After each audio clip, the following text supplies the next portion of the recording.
Abd el-Krim was a Riffian political and military leader. He and his brother Mehmed led a large-scale revolt by a coalition of Berber-speaking Rif tribes against French and Spanish colonization of the Rif, a large area of northern Morocco. The revolt included the establishment of the short-lived Republic of the Rif. Abd el-Krim's guerrilla tactics influenced Ho Chi Minh, Mao Zedong, and Che Guevara. Early life. Abd el-Krim was born in Agadir, Morocco, the son of Abd al-Karim el-Khattabi, a Qadi of the 8th Yusuf clan of the 8th Uri tribe. Abd el-Krim received a traditional education at a mosque school in Agadir, then attended a religious institute at Tetuan. At the age of 20, it appears he studied for 2 years in Fez at the Attribution and Seferin Madrasa, in order to prepare to enter the famous Qarawiyyin University. Both he and his brother Mohammed received a Spanish education, with his brother studying mine engineering in Malaga and Madrid.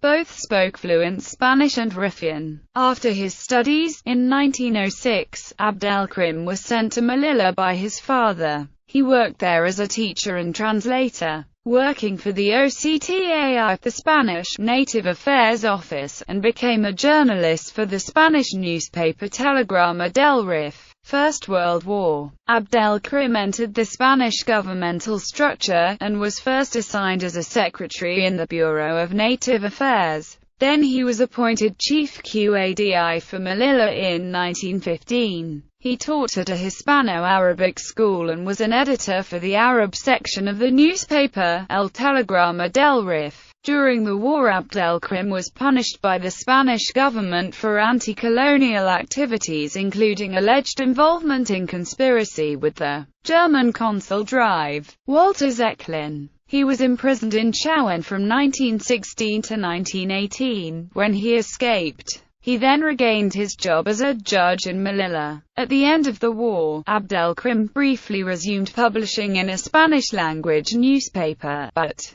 fearful of extradition to the French for punishment, he returned to his home at Agadir in January 1919. He was alarmed by the appearance of Spanish agents in Aytwayahul tribal territory and decided to fight for his tribe's independence. The following year, Abd el-Krim, together with his brother, began a war of rebellion against the Spanish incursions. His goal was to unite the tribes of the Rif into an independent Republic of the Rif to dismantle the entire French-Spanish colonial project in Morocco. Guerrilla leadership. Abd el-Krim sent their commander, General Manuel Fernández Silvestre, a warning that if the troops crossed the Amacran River, he would consider it an act of war. Silvestre is said to have laughed, and shortly afterwards crossed the river and set up a military post at the hills of Abaran Mountains. In June 1921, a sizable Riffian force attacked this post, killing 179 of the estimated 250 Spanish troops there. Soon afterwards, Abd el-Krim directed his forces to attack the Spanish lines at Anwal, which they did with great success.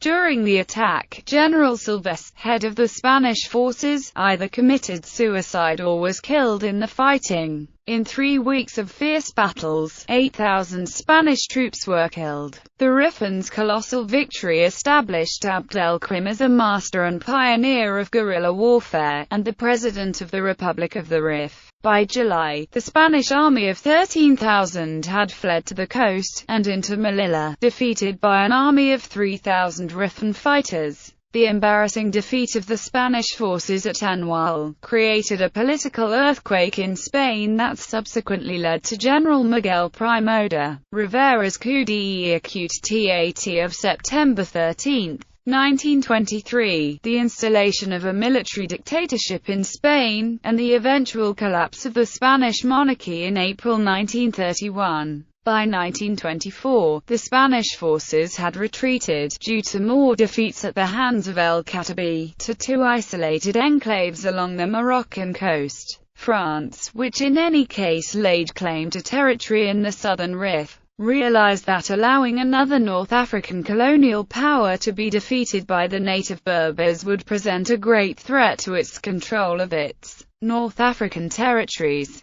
After Abd el-Krim invaded French-occupied Morocco in April 1925 and made it as far as Fez, France decided to take strong steps to put down the revolt. The French government, in 1925, after conferencing with the Spanish in Madrid, sent a massive French force under Marshal Henri Philippe Pétain to Morocco, where it joined with the Spanish army, with a combined total of 250,000 plus soldiers supported by large numbers of aircraft and artillery, and began operations against the Rif Republic. Intense combat lasted 10 months, but eventually the combined French and Spanish armies, using, among other weapons, chemical bombs against the population, defeated the forces of Abd el-Krim and inflicted extensive damage on the local Berber population. On May 26, 1926, Abd el-Krim surrendered to the French at his then headquarters of Targwist. Exile. As a consequence, he was exiled to the island of Union from 1926 to 1947, where he was given a comfortable estate and generous annual subsidiary. It is in this exile that he continued his fierce anti-Western rhetoric, and the push to keep Western trends from encroaching on Moroccan culture. He is quoted as saying, "The tie is the white man's noose upon society, so let them hang themselves, not us." In 1947, Abd el-Krim was given permission to live in the south of France, after being released for health concerns. He however succeeded in gaining asylum in Egypt instead, where he presided over the Liberation Committee of the Arab West. After Morocco gained independence, Mohammed V of Morocco invited him back to Morocco. He refused as long as French forces were on North African soil. He died in 1963, just after seeing his hopes of a Maghreb independent of colonial powers completed by the independence of Algeria.